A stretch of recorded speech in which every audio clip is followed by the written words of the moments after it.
नमस्कार, मैं ताराचंद और आप देख रहे हैं नवलगढ़ एक्सप्रेस। इस वक्त मैं मौजूद हूँ खिरोड़ गांव की श्री जानकीनाथ गौशाला में। एक लंबे समय से एक बड़े कार्यक्रम का आयोजन यहाँ से चल रहा है और तैयारियां आप देखें तो एक बार टेंट लग चुका है। आने वाले समय के अंदर कल से महाशिव पुराण का आयोजन इसी पावन धरा पे, गौशाला की पावन धरा पे करने के जा रहे हैं। मैं पूरी कार्यक्रम की रूपरेखा की चर्चाओं के लिए यहाँ खिरोड़ की इसी गौशाला में पहुँचा। क्या कार्यक्रम है, थोड़ा सा तो भारी दर्शकों को जानकारी दीजिए आप एक बार। तो पहले तो आपके चैनल का बहुत बहुत धन्यवाद। आप हमारे ग्राम खिरोड़ में पधारे और ये जो आयोजन होने जा रहा है इसको आप लाइव दिखा रहे हैं। बिल्कुल। सर्वप्रथम ये आयोजन गौ माता के लिए हो रहा है। जानकीनाथ गौशाला के नाम से यहाँ एक बहुत बड़ी गौशाला का निर्माण बहुत समय से पहले हुआ है और हर साल की भांति इस साल भी श्री शिव महापुराण का आयोजन जो रखा गया है 7 दिन का, जितनी भी पूरे समस्त ग्राम का इसमें सहयोग है, जो राशि कथा के माध्यम से आएगी सिर्फ और सिर्फ गौ माता के लिए ही वो काम में आएगी, अन्यत्र जगह वो राशि नहीं जाएगी। इसमें थोड़ा सा कथा वाचा के बारे में बताइए। हाँ, कब से स्टार्ट हो? यही बता रहा हूँ।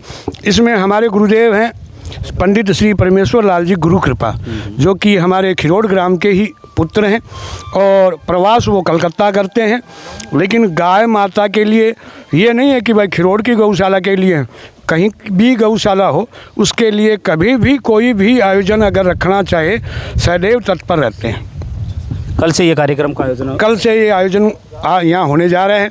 गुरुदेव कलकत्ता से यहाँ पधार चुके हैं और कल से बहुत विशाल शोभा यात्रा, जो जिसे अपन कलश यात्रा बोलते हैं, शोभा यात्रा कम से कम 551 कलश जो हमारे श्री जी मंगल धाम से उठेंगे और भव्य रूप ये जो कथा है वो अपने यहाँ 7 दिन के लिए लेगी। और मैं पुनः आपका धन्यवाद ज्ञापित करना चाहता हूँ कि आप भी जहाँ आपका चैनल है वहाँ तक इसको आप दिखाएं ताकि गौ माता की ऐसे ही रक्षा होती रहे। जय गौ माता। अभी तैयारियों को अंतिम रूप है वो दिया जा रहा है। एक युवा टीम जो शायद मेरे हिसाब से कई दिनों से तैयारियां कर चुकी है पूरे। अगर आप खिरोड़ से बसावा से भी आते हो, चाहे शहर में भी कई जगह आपको पोस्टर से महाशिव पुराण के लगे हुए दिखाई देंगे। अभी तैयारियों को अंतिम रूप दिया। कल से थोड़ा सा कलश यात्रा के बारे में बताओ। कद्दू कड़ाऊ निकल सी 9:15 बजे निकल सी राधे राधे मंदिर से नार पड़े अड़िया से 28 और यो फिर जब महाशिव कथावाचक के रूप में दोनों हाँ शुरू से कितने सालों हो रही है कथा? कथा हर साल हुआ है। देखिए कथा का आयोजन कम से कम 27 साल से यहाँ हो रहा है। गौशाला खोल बिजनेस जिस दिन से गौशाला यहाँ प्रारंभ हुई है, कथा के माध्यम से हमारी ये गौशाला उठी है। और यही नहीं, इस गौशाला के लिए सिल्लीगुड़ी, गुवाहाटी, सूरत और खिरोड़, तारपुरा, मोहनवाड़ी, अन्यंत्र जगह बसावा काफ़ी गांवों में हुई है और गौशाला उठी भी हमारी कथा के माध्यम से ही। हम भी अपने को सौभाग्य समझते हैं कि ये माने कि पहली बार हम भी इसी खिरोड़ की गौशाला का जो भी 7 दिन का कथा हो रही है उसका लाइव टेलीकास्ट आपके हमारे चैनल नवलगढ़ एक्सप्रेस के माध्यम से करने वाले हैं। कुछ युवाओं से बातचीत करने की कोशिश करते हैं। भाई क्यों बोल सके तैयारियाँ सबका सब क्या तैयारियाँ होगी? तैयारी बढ़िया चल रही है। और कलश यात्रा की तैयारी है? कलश यात्रा कल 9 बजे से चालू है। कथा दिनों सेवा कर रहे हो रही? मैं तो बहुत साल से सेवा कर रहा हूँ, 2-3 साल से। 2-3 साल से हाँ से हाँ। जहाँ गौशाला से हमारी यहाँ खिरोड़ के ग्रामवासियों से चर्चा हुई कि कई सालों से यहाँ सेवादारों के रूप में कई युवा यहाँ कार्य कर रहे हैं। ये कुछ इसी गौशाला में कुछ गायें हैं जो बता रहे हैं कि भाई अंधी गायें इनको दिखाई नहीं देती। इनकी बातें करते हैं कि कब ये गौशाला में आई, कहाँ से गौशाला में आई, कितने सालों से इनकी सेवाई हो रही है। और गौशाला थोड़ा सा ये बता रहे हैं कि अंधी है, ऐसी कुछ कहे। ये गाय वो अंधी है, 2 साल से इनकी सेवा हो रही है।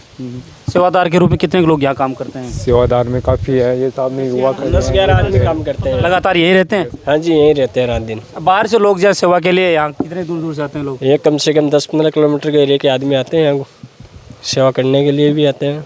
और हम लोग भी जुटे हुए हैं 2-3 साल से गौशाला में। और अभी जो भागवत कथा का जो चल रहा है तो घर घर जाके टोकन दे रहे हैं सबको एकत्रित होने के लिए कि भव्य ये जो गौशाला में कथा का प्रोग्राम है इसके लिए। अभी यहाँ इसी गौशाला में एक युवाओं की ऐसी टीम भी है जो एक्सीडेंट या रोड पे जैसे घायल अवस्था में मिली गायों को लाकर यहाँ इलाज भी करते हैं उनका? हाँ जी, करवाते हैं। हाँ, यहीं रखते हैं गौशाला में। नंदी और गायों को रखने के लिए अलग अलग यहाँ कोटेशन है वो बनाए गए हैं। यहाँ एक बाड़ा अलग से आपको दिखाई दे रहा है जिसमें कुछ इसमें शायद नंदी रखे हुए हैं अलग से, है ना? सारे के सारे नंदी। सारे आगाओ हाँ, इसमें सारे के सारे नंदी रखे गए हैं और इसके पीछे जो बनाया हुआ है उसमें गाय माताएं जो दूध नहीं दे रही हैं, बदमाश गायें हैं जो क्या है कि एकदम से सुन्नी फिरती हैं, वो बदमाशी भी करती हैं, तो उनके लिए अलग व्यवस्था की गई है और इनके लिए छाया की व्यवस्था भी बहुत शानदार है। और आगे जाके जो ही अपन आगे चलेंगे इनके लिए हरे चारे की व्यवस्था भी है, यहाँ खेती भी होती है और उसी खेती से हरा चारा भी इनको डाला जाता है। मंदिर के नीचे यही जहाँ गौशाला के नीचे कितनी ज़मीन है आपने? लगभग गौशाला के नीचे इस वक्त करीबन 25-27 बीघा ज़मीन है लगभग। चलो आजकल तो सेवादार के रूप में बहुत से लोग कार्य करते हैं। जब इसकी शुरुआत हुई थी उस समय कैसा था? आज तो एक भव्य रूप ले चुकी है गौशाला। देखो, जब शुरुआत हुई थी उस समय सिर्फ और सिर्फ एक जोड़े के नाम से प्रसिद्ध था। ये जोड़ा था, खिवाना जोड़ा के नाम से था और यहाँ बड़ के जो पेड़ हैं काफ़ी संख्या में थे और एक पेड़ के नीचे तारबंदी करके और फिर 10-20 गायों को इकट्ठा करके और माध्यम ये बनाया गया कि अपन गांव के मिलके सारे इस एक गौशाला की स्थापना करेंगे और धीरे धीरे ये प्रगति की ओर चलती रही और गांव के महाजनों का भी बहुत अच्छा सहयोग रहा है। सेठ साहूकार जो भी रहते हैं जब बाहर बिजनेस करते हैं, लेकिन गौशाला को हमेशा के लिए आगे बढ़ाने में सेठ साहूकारों का बहुत अच्छा इसमें हाथ रहा, सहयोग रहा और आज भी हमारे जो प्रदेश में सेठ साहूकार रहते हैं उनका बहुत अच्छा सहयोग रहता है। जो आयोजन करवाते हैं गौशाला के निमित्त और वो अपने खर्चे से ही आयोजन करवाते हैं, जिस आयोजन में जो आमदनी होती है वो गौशाला में ही भिजवाते हैं। सर, इसके साथ एक अलग से कोटेशन, ये इसमें नंदी रखी है, इसके आगे एक वो कोटेशन बना हुआ, थोड़ा सा वो भी मैं आपको दिखा देता हूँ। उसमें क्या अलग से? उसमें भी सिर्फ गायें रखी हैं, जिसमें इसमें जो गाय रखी हैं इसमें दूध देने वाली गाय। अच्छा, दूध देने वाली गाय हैं इसके अंदर? दूध देने वाली गाय हैं और गौशाला का इसमें कोई दूध कोई ज़्यादा देने वाली गाय नहीं है। एक बार कैमरा के माध्यम से दिखाइए। एक विशाल गौशाला यहाँ खिरोड़ में संचालित हो रही है। ये बड़ी बात है कि अलग अलग से कोटेशन बनाए गए हैं। दूध देने वाले गायों को अलग रखा गया है, नंदी जो है उनको अलग रखा गया है। सेवा के रूप में हमेशा सेवादार यहाँ तत्पर रहते हैं कार्य करने के लिए। एक्सीडेंटल गाय आती है, उनका इलाज करके यही रखा जाता है। बाहर से लोग छोड़ने के लिए आते हैं तब उनके आते हैं, बहुत आते हैं, लेकिन किसान भाई जो बाहर से आते हैं किसानों का इतना अच्छा सहयोग है कि वो गऊ छोड़ के जाते हैं, उसकी अपने कोई 2100 रुपये की वो रसीद भी कटवाते हैं और गौशाला को अपने कुएं के हिसाब से, प्रत्येक कुएं के हिसाब से साल के अंदर 1 गाड़ी या 2 गाड़ी वो अपना सहयोग छाननी या जो भी कुर्तर बोलते हैं वो भी देते हैं। और उनके पास जैसे गाजर है, गोभी है, हरी कोई भी सब्जी है वो बस्ती है तो गौशाला में वो डलवा देते हैं। पूर्णतया किसानों का बहुत अच्छा सहयोग यहाँ गौशाला में मिलता है। अच्छा, कल का प्रोग्राम की चर्चा हो रही थी, कलश यात्रा के बाद कथा शुरू हो जाएगी मेरे साथ। कलश यात्रा का देखो समय तो है 9:15 बजे का। कलश बहुत ज़्यादा संख्या में है, तकरीबन 551 कलश हैं। समय लग सकता है और कथा का जो समय है वो 1 बजे से 5:30 बजे तक का है। रोज़ाना यही समय रोज़ाना यही समय रहेगा और 11 मार्च तक ये कथा चलेगी। बिल्कुल। तो हमारे चैनल नवलगढ़ एक्सप्रेस पर तमाम नवलगढ़ के कई प्लेटफॉर्मों में ये कथा लाइव रहने वाली है और ये कहें कि हम भी अपने आप को एक सौभाग्य के रूप में देखते हैं कि एक गौशाला का प्रोग्राम हमें पहली बार हमारे चैनल पर टेलीकास्ट करने का मौका है मिल रहा है। अक्सर बात करें तो क्षेत्र में कई धार्मिक कार्यक्रमों को हमारे चैनल के माध्यम से हम लाइव टेलीकास्ट है वो करते रहते हैं, लेकिन अभी तैयारियों को अंतिम रूप दिया जा रहा है। कल कलश यात्रा के साथ इस कथा का आगाज़ है वो होगा। अगर आप भी आसपास के क्षेत्र में तमाम हमारे दर्शक जो देख रहे हैं या तो हमारे चैनल के माध्यम से लाइव भी आप इस कथा का श्रवण पान है वो कर सकते हैं और यहाँ आकर एक भव्य टेंट यहाँ लगाया गया, पूरी सुविधाओं को पूरी की पूरी सुविधाएं मिलेंगी, सारी व्यवस्थाएं हैं, जल पानी जो भी है सारी व्यवस्था तो रहेंगी।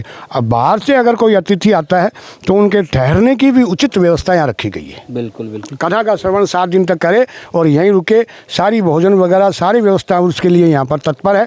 और आपके चैनल के माध्यम से मैं फिर कहना चाहता हूँ कि आप इस भव्य कलश यात्रा को या तो आप स्वयं यहाँ भागीदारी निभाएं, अन्यथा इस चैनल के माध्यम से उस कलश यात्रा को कल अवश्य देखें। 7 दिन तक ये कथा सुने और जो हमारे गुरुदेव हैं उनकी जो ये कथा यहाँ होगी ये 289वीं कथा होगी, 289वीं कथा यहाँ होगी। ये भी एक रिकॉर्ड है? नहीं, रिकॉर्ड है। आगामी कथाएं और भी बहुत हैं, हर 12 महीने में कम से कम 7-8 कथा वो करते हैं। ये रिकॉर्डेड कथा है और आगामी जब 300 कथा होंगी तो यहाँ से अपने जो हरियाणा है अरड़ की गांव है एक छोटा सा, वहाँ पर 300 पूरी कथा होगी। बिल्कुल है। तो आपके चैनल के माध्यम से पुनः जो आपको चैनल को देख रहे हैं, सुन रहे हैं, उनसे फिर निवेदन करता हूँ, श्री जानकीनाथ गौशाला जो खिरोड़ के अंदर स्थित है, आप वहाँ पधारें, एक बार हमें सेवा का मौका अवश्य प्रदान करें।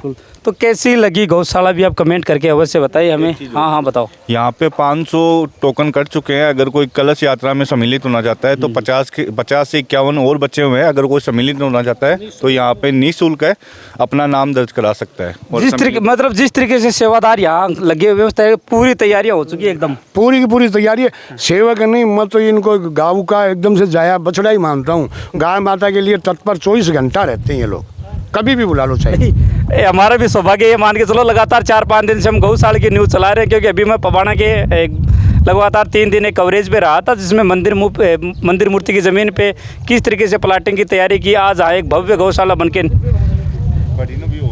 व्यवस्थाओं की चर्चा हो रही थी। इस कदर व्यवस्था की है कि गायों को गर्मी से बचाने के लिए पंखे भी इसी गौशाला में लगाए गए हैं।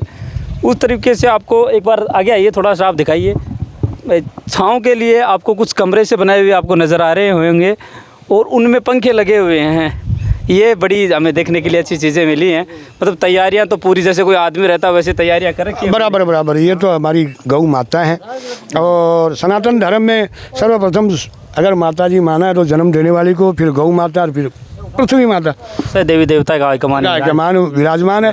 और गाय माता के लिए व्यवस्था जो है, आम आदमी की व्यवस्था भी कौन मिल है कि गौशाला का मान व्यवस्था है। बिल्कुल, जहाँ हरी सब्जी हुई, सब्जी वगैरह है, डेली गाड़ियाँ बहुत बड़ डेली रोज जी ना 5-7 पिकअप आवे और वजन होवे, वजन के हिसाब से जो रिजनेबल रेट वो दे दी जाए। किसान भाई भी मसा कम करें और तत्पर गौ माता के लिए। तो कैसा लगा हमारा वीडियो कमेंट करके अवश्य बताइए। बार गाय दिखाइए आप थोड़ा सा आगे आके, और सेवादार के रूप में भी सेवाई कर रही हैं और हरी सब्जियां यहाँ इनको खिलाई जा रही है। ये चीज़ें देखकर एक बार मन बड़ा प्रफुल्लित हो जाता हमारा भी, और हमारे दर्शक भी इन चीज़ों को देखते हैं तो वो एक पॉजिटिव राय के साथ हमें कई चीज़ें और बताते हैं क्या सुधार होना चाहिए गांव में। यहाँ गौशाला में आए साल कई मीटिंगें होती रहती हैं। यहाँ जो गौशाला में आगे आने वाले समय में और क्या सुविधाएं की जा सकती है, उस पर भी विचार विमर्श लगातार होता रहता है जब भी मीटिंगें होती हैं गाँव वासियों की। तब देखिए, आप जो पूछ रहे हैं वो बराबर बात सही है आपकी। किसी प्रकार का भी कोई भी कमेटी हो या कोई संस्था हो, संस्था की कमेटी बनती है, विचार अपने अपने रखते हैं और दिनों दिन एक न एक चीज़, पहले इतनी विशाल नहीं थी और उन व्यवस्थाओं से, उन विचारों से और उन समस्याओं को दूर किया गया। धीरे धीरे बढ़ती गौशाला में लगभग अभी कितने गाय हैं? 400, लगभग 400-450 गाय हैं। हाँ, लगभग 400-450 गाय हैं और बराबर सब गायें स्वस्थ हैं।